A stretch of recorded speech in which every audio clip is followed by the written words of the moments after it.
تو وہ کہنے لگی نہیں اتنا ٹائم نہیں ہے۔ پھر وہ میرے ساتھ کمرے کی جانب بڑھتے ہوئے بولی اگر تم اسکول سے سیدھے میرے پاس آ جاتے نا تو پھر ہم کنڈی لگا کے تسلی سے یہ کام کرتے، فی الحال تو بس۔ اور ہم کمرے میں داخل ہو گئے۔ کمرے میں داخل ہوتے ہوئی میڈم نے اپنی قمیض اوپر کر کے ہٹا دی، اپنے خربوزے دونوں نکال کر بولی جی بھر کر دیکھ لو اپنی پسندیدہ خربوزے۔ اور میری نظروں کے سامنے میڈم کی گوری چٹی موٹی موٹی تھی، جسے دیکھ کر میں آپس سے باہر ہو گیا اور جا کر اپنے دونوں ہاتھوں سے میڈم کے خوبصورت خربوزوں کو تھام لیا۔ سالے اگر تم پہلے آ جاتے تو، اس سے پہلے کہ میم اپنا فقرہ مکمل کرتی، اچانک گلی کی نکڑ سے کار کے ہارن کی آواز سنائی دی، جسے سنتے ہی وہ ایک دم سنبھل سی گئی، جلدی سے اپنے خربوزے قمیض کے اندر کر لیے اور مجھے 200 روپے دے کر بولی یہ پیسے تم کرائے کی مدد میں لائبریری والے کو دے دینا، اور فکر نہ کرنا اگر ہم مزید لیٹ ہو گئے تو کسی سے ادھار لے کر کرایہ دے دینا، میں آ کر تم کو دے دوں گی۔ پھر انہوں نے مجھے ایک ٹائٹ سی جھپی لگائی اور بولی وہ پہلے زیبا کے گھر جائے گا پھر جلدی سے نکل جاؤ، اور میں نے اس سے پیسے لیے اور گھر آ گیا۔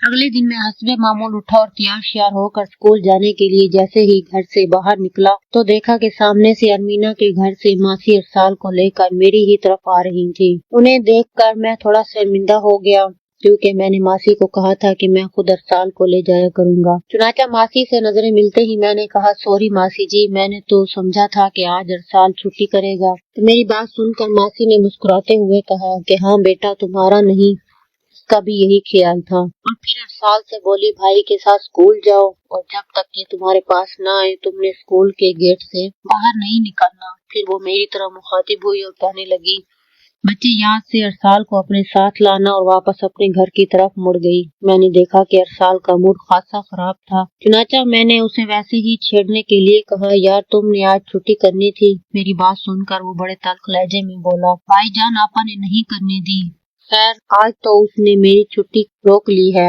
دیکھتا ہوں وہ کل کیسے مجھے چھٹی کرنے سے روکتی ہیں۔ تو میں نے اس سے کہا کیوں کل کوئی خاص بات ہوگی کیا؟ تو وہ بولا خاص نہیں بھائی جان بہت خاص بات۔ تو میں نے اس سے پوچھا کہ کچھ ہمیں بھی تو پتہ چلے۔ تو وہ چلتے چلتے رک گیا اور میری طرف دیکھ کر وہ کہنے لگا بھائی جان آج مرینا آپا جو آ رہی ہیں۔ تو میں نے سوالیہ نظروں سے اس کی طرف دیکھا، گویا پوچھ رہا تھا کہ یہ مرینا آپا کون ہے۔ تو وہ میری نظروں کا مفہوم سمجھ کر بولا بھائی جان مرینا میری سب سے بڑی بہن ہے جو کہ حیدرآباد میں رہتی ہیں اور آج 5 بجے کی ٹرین سے پنڈی آ رہی ہے۔ تو میں نے اس سے کہا ویسے ہی پوچھا کہ تو تم اپنی آپا کو لینے ریلوے اسٹیشن جاؤ گے؟ کہنے لگا میں ہی نہیں امی اور داجی یعنی ابا بھی جائیں گے۔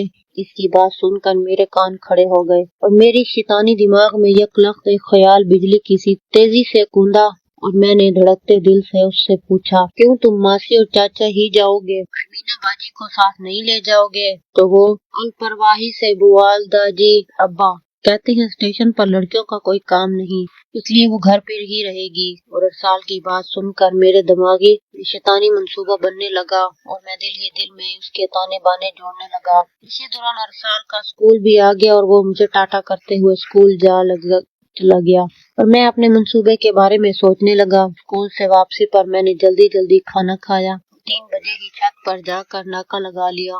میرا فوکس ماسی کا گھر تھا، کب وہ لوگ گھر سے جائیں، اور میں وہاں جا کر تقریباً 3:15 بجے کے قریب ارسال کا والد جسے وہ داجی کہتے تھے ایک رکشہ لے کر آیا اور اسے اپنے دروازے کے پاس کھڑا کر کے خود اندر چلا گیا۔ کوئی 2-3 منٹ بعد ہی ماسی اور ارسال خان اپنے والد کے ساتھ گھر سے باہر برآمد ہوئے اور وہ سب جلدی سے رکشے میں بیٹھ گئے اور رکشہ چل پڑا۔ میں دھڑکتے دل کے ساتھ یہ سب دیکھتا رہا۔ جب رکشے کو گئے ہوئے کوئی 10 منٹ ہو گئے تو میں اپنے چھت سے نیچے اترا اور خود بخود میرے قدم ماسی کے گھر کی طرف آئے کہ جہاں اس وقت گھر میں ارمینا اکیلی تھی، لیکن اس سے قبل میں بھاگا بازار گیا۔